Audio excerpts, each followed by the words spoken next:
حضرت میاں شیر محمد شرقپوری علیہ رحمہ فجر کی نماز کے بعد یہ ٹوٹیاں نہیں جس طرح ہوتی تو وہ چھوٹا سا برآمدہ تھا، تو برآمدے کے اوپر بیٹھ کے وظائف کرتے تھے اور پھر اشراق کی نماز تک وہاں بیٹھتے اور پھر تشریف لے جاتے۔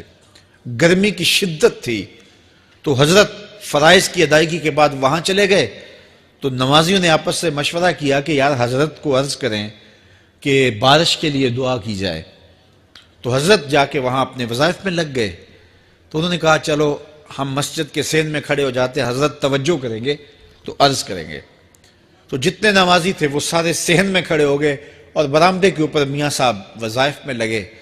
جب آپ کی نظر پڑتی نا لوگوں کی جانب، تو جتنے بھی نمازی تھے سارے ہاتھوں سے اشارے کر کے کہتے یعنی دعا کرو، زبان سے نہ بولتے، ہاتھوں کو ایسے ہلاتے اور یہ کہتے کہ ادھر آسمان کی طرف اشارہ کر کے کہتے دعا کرو۔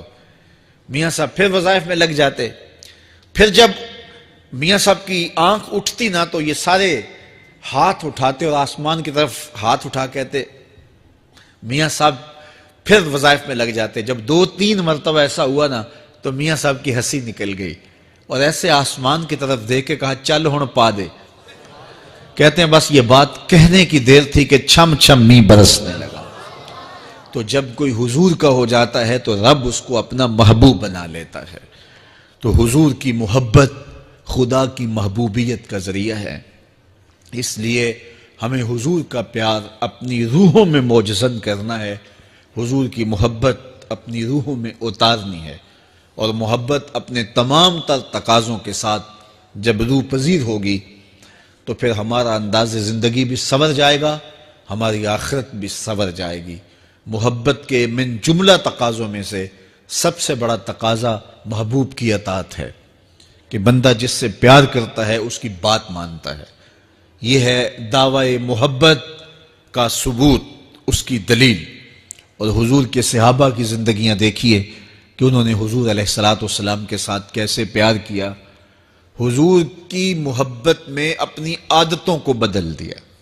حالانکہ عادتیں نہیں بدلی جاتی، 2 سکے بھائی ہوں، رشتہ کتنا گوڑا ہے، اور ایک گھر میں پرورش پائی ہے، ایک گود میں پلے ہیں، ایک باپ کے گہوارہ تربیت میں رہے ہیں، لیکن طبائع میں اختلاف یہ ایک فطری بات ہوتی ہے۔ ہمارے پاس لوگ آتے ہیں، 2 سکے بھائی ہوتے ہیں، ایک کی طبیعت ادھر کو جا رہی ہوتی ہے، دوسرے کا مزاج ادھر کو جا رہا ہوتا ہے، ایک سخت نرم مزاج ہوتا ہے اور دوسرے کی آنکھوں سے انگارے پھوٹ رہے ہوتے ہیں، ایک معاف کر دینے والا ہوتا ہے، ایک سخت غصیلا ہوتا ہے، ایک کی طبیعت کے اندر تلخی کی چنگاریاں ہوتی ہیں اور ایک کی طبیعت کے اندر نرمی کے پھول ہوتے ہیں، آپ نے بھی دیکھا ہوگا۔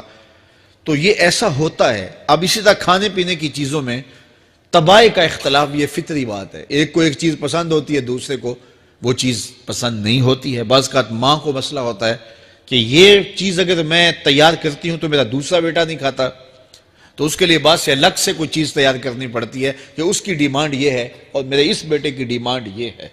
مائیں مزاج سمجھتی ہیں، ایک آغوش میں پرورش پانے کے باوجود خون ایک ہے، گہوارہ تربیت ایک ہے، دودھ ایک ہے، لیکن طبیعتوں کے اندر اختلاف پایا جا رہا ہے۔ لیکن صحابہ کی زندگیاں دیکھیے، انہوں نے اپنی طبیعتیں بھی حضور کی طبیعت کے سانچے میں ڈھال دی۔ حضرت انس بن مالک کو کسی نے دیکھا کہ وہ شوربے سے کدو کے ٹکڑے نکال کے کھا رہے ہیں، تو کہا یہ کیا کر رہے ہو؟ کہا میں نے ایک دن حضور کو یوں کرتے ہوئے دیکھا تھا۔ تو طبائع کا اختلاف یہ ایک فطری اختلاف ہوتا ہے، لیکن صحابہ نے اس کو بھی چھوڑا اور حضور کی محبت کے سانچے میں ڈال دیا۔ پھر اس چیز کا انتظار نہیں کیا کہ حضور کا فرمان کیا ہے، حضور کی چاہت پہ اپنے مزاج کو بدلا۔ اللہ اکبر۔ حضور علیہ السلام مدینہ المنورہ کی گلی سے گزر رہے تھے، ایک گنبد نما مکان بن رہا تھا، اور ایسے مکان حضور کو پسند نہیں تھے۔ تو آقا کریم علیہ السلام نے پوچھا یہ مکان کس کا ہے؟ کہا فلاں انصاری کا ہے۔ حضور گزر گئے، چہرے پہ تھوڑے سے ناگواری آثار حویدہ ہوئے۔ کسی نے اس صحابی کو بتا دیا کہ حضور گزرے تھے، تیرے مکان کو دیکھا، شاید پسند نہیں آیا۔ 2-4 دن کے بعد حضور دوبارہ گزرے، دیکھا کہ وہاں ملبے کا ڈھیر پڑا ہوا تھا۔ فرمایا اس صحابی کو بلاؤ، بلایا گیا، کہا میں پرسوں ترسوں گزرا تھا، تیرا مکان دیکھا تھا، یہ کیا ہوا؟ عرض کی میں نے گرا دیا ہے۔ فرمایا کیوں؟ عرض کی سنا تھا آپ کو پسند نہیں، سنا تھا آپ کو پسند نہیں، میں اور آپ دیکھیں ہمارا کیا کیا حضور کو پسند نہیں، سر سے لے کر پاؤں تک، نجی زندگی سے لے کے سیاسی زندگی تک، اپنے امور ذات سے لے کر کے اپنی معاشرتی زندگی تک، ہمارا کیا کیا حضور کو پسند نہیں، اور ہر وہ چیز بدل دیں جو حضور کو پسند نہیں۔ محمد دی زیارت محمد دے رنگ وچ، اے ٹھگ بازیاں جانے پیارا محمد صلی اللہ علیہ وسلم۔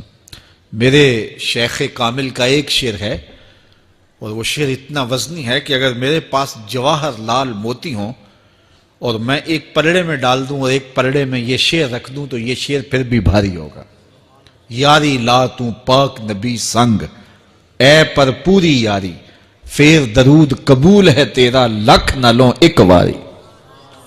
1.25 مرتبہ درود پڑھنا ایک طرف، اور ایک دفعہ حضور کی ذات پہ درود پڑھنا، ان کی محبت کے سانچے میں یوں ڈھل کر کے جو وہ کہتے ہیں وہ میری زندگی کا عمل ہے، یہ اس سے وزنی ہے، یہ اس سے بھاری ہے۔ تو حضور کی محبت، حضور کے ایک صحابی تھے، وہ حضور کو ملنے آئے، اور آئے تھے بحرین سے۔ اچھا، انہوں نے حضور کو سلام کیا تو حضور نے رخ پھیر لیا، ناراضگی کا اظہار کیا، تو وہ سمجھے کہ شاید حضور نے ایسے ہی رخ پھیرا، تو جدھر حضور نے رخ پھیرا وہ ادھر جا کے سلام کرتے ہیں، تو حضور نے پھر رخ پھیر لیا، سمجھ گئے کہ حضور ناراض ہیں۔ اب انہیں سمجھ یہ نہیں آ رہی تھی کہ ناراضگی کا سبب کیا ہے۔ وہ اصحاب رسول سے پوچھنے لگے کہ حضور مجھ سے ناراض لگتے ہیں، آپ میں سے کوئی بتا سکتا ہے کہ حضور کیوں ناراض ہیں؟ اللہ اکبر! آج تو کوئی بڑا باپ ہو، مرشد ہو، استاد ہو، ناراض ہو جائے اور شاگرد کو ناراضگی کی وجہ معلوم نہ ہو تو وہ الٹا ناراض آگے سے ہو جاتا ہے کہ میں نے جرم کیوں کیا ہے کہ استاد کا مزاج بگڑ گیا ہے۔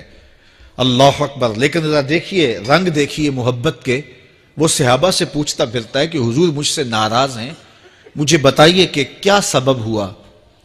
تو انہوں نے کہا کہ یہ تیرے ہاتھ میں جو سونے کی انگوٹھی ہے، اس سے حضور ناراض ہیں، کیونکہ حضور اس کو منع کر چکے ہیں۔ امت کے لیے سونا چاندی حضور نے امت کے مردوں کے لیے منع فرما دیا، صرف 4.5 ماشے سے کچھ کم کی انگوٹھی چاندی کی، اور وہ بھی عدد میں 1 ہو، شریعت نے جائز رکھی ہے۔ اگر 2 ماشے کی 2 ہوں گی تو پھر بھی جائز نہیں۔ عورت کو جائز ہیں 10 انگوٹھیاں پہنے، سونے کی پہنے، چاندی کی پہنے، یہ اس کا زیور ہے۔ مرد کو زیور کی ضرورت نہیں ہے، زینت کی ضرورت نہیں ہے، لہٰذا مرد کے لیے 1 انگوٹھی رکھی گئی ہے، وہ بھی اس لیے کہ اگر وہ کہیں مشکل میں ہو تو اس کو بیچ کر کے 2 وقت کا کھانا لے سکے۔ باقی اس کے لیے انگوٹھی 4.5 ماشے سے کم کا چاندی یا سونا 1 ماشا ہی کیوں نہ ہو، اس کے لیے جائز نہیں ہے۔ تو اس نے سونے کی انگوٹھی پہن رکھی تھی، لیکن اسے حرمت کا پتہ نہیں تھا، تو اس نے کہا کہ حضور مجھ سے کیوں ناراض ہیں؟ تو صحابہ نے کہا شاید یہ اس انگوٹھی کی وجہ سے ناراض ہیں۔ تو اس نے یہ نہیں کہا کہ مجھے تو پتہ ہی نہیں تھا، میرا کیا قصور؟ خیر، اس نے انگوٹھی اتار کے حضور کو پیش کرتے کہا حضور آپ اس وجہ سے ناراض ہیں؟ حضور نے انگوٹھی پکڑی اور ایسے پھینک دی، ناراضگی کی وجہ ختم ہو گئی، وہ بیٹھ گیا، بات شروع ہو گئی۔ اللہ اکبر! جب سلسلہ کلام ہوتا رہا، جب مجلس برخاست ہوئی، لوگ اٹھ کے گھروں میں جانے لگے، وہ بھی اٹھا اور الٹے پاؤں سے پیچھے چلا، تو کسی نے اس کو کہا وہ انگوٹھی تو اٹھا لو، سونے کی انگوٹھی ہے، قیمتی ہے، چلو تمہارے لیے پہننا جائز نہیں، تمہاری بیوی کے لیے تو جائز ہے۔ تو اس نے کیا جواب دیا سنیے، اس نے کہا واللہ لا آخذہ وقد طرحہ رسول اللہ صلی اللہ علیہ وسلم، اللہ کی قسم میں اس انگوٹھی کو کبھی بھی نہیں اٹھاؤں گا جس کو میرے حضور نے پھینک دیا ہے۔ تو یہ تھی ان کی محبت، یہ تھا ان کا انداز۔ تو آئیے میں اور آپ حضور سے اگر محبت کرتے ہیں تو حضور علیہ السلام کا طرز زندگی، حضور کا انداز معاشرت اختیار کریں۔ کثرت کے ساتھ مائیں بہنیں بیٹیاں بھی موجود ہیں، وہ بھی اپنی اولادوں کی تربیت اس نہج سے کریں کہ وہ حضور کی سنت، حضور کی سیرت، اور حضور کی اتباع کے سانچے میں ڈھل جائیں۔ زندگی کا مقصد ہی یہی ہے۔ آئے، بڑے ہوئے، جوان ہوئے، بوڑھے ہوئے، چلے گئے، ہم سے پہلے بھی چلے گئے، ہم بھی چلے جائیں گے، بعد میں آنے والے بھی چلے جائیں گے، لیکن حقیقی کامیابی اس کو نصیب ہوئی جس نے اس دنیا پہ آ کے دنیا کی زندگی کے مقصد کو سمجھا۔ ہم آئے کیوں تھے، زندگی کس لیے ہمیں دی گئی تھی۔ اکبر الہ آبادی نے کیا ستھری تنقید کی تھی، کیا بتائیں احباب، کیا کارنمایاں کر گئے، بی اے کیا، نوکر ہوئے، پینشن ملی اور مر گئے۔ یہ کوئی کام نہیں ہے، ہماری زندگی کا کوئی مقصد ہے جس لیے ہم انسان ہیں، اشرف المخلوقات ہیں۔ دیکھیے گدھا سارا دن بوجھ اٹھاتا ہے، اللہ اکبر۔ میرے صاحب نے گدھے سے بھی ایک موازنہ کیا ہے کہ سارا دن جو ہے وہ بوجھ اٹھائے اور کام کرے، اور پھر مالک اس کو غذا بھی نہ دے، وہ جا کے روڑیوں سے اور باہر سے جا کے چر کے پھر آ کے کام مالک کا کرے، مالک اس کو دے بھی نہ، اور وہ باہر سے کھا کے آئے اور کام مالک کا کرے۔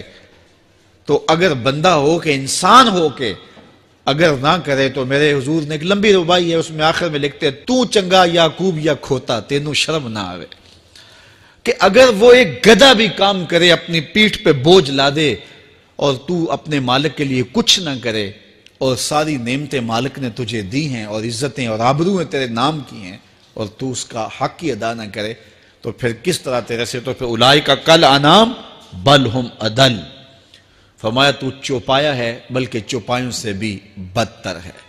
تو میں اور آپ اپنے آپ کو انسان ثابت کریں۔ آج موقع ہے، سے ثابت نے اجے حواس تیرے، سے ثابت نے اجے حواس تیرے، کر لے نیکیاں رج کے تو، اڑیا رب رسول کیوں پل بیٹھوں، آ رب رسول ول پج کے تو، آئی موت ایتھے رہسن کم تیرے، آئی موت ایتھے رہسن کم تیرے، نیکیاں کر لے بھج کے تو، کی آکھ سن لوگ یعقوب تینوں، جب ٹر پیوں سر منہ کج کے تو۔ وہ وقت آئے گا جب تنیاں باندھ دی جائیں گی، جب دونوں جانب سے کفن باندھ دیا جائے گا، پھر پردہ ہٹا ہٹا کے دیکھا جائے گا، پھر بند کر دیا جائے گا۔ وہ لمحے کتنے دردناک ہوں گے، وہ گھڑیاں کتنی دردناک ہوں گی۔ آج مجھے اور آپ کو اللہ نے موقع دیا ہے، تو آج حضور کی سیرت کو اپنانے کا، اپنی روحوں میں اتارنے کا عزم کر کے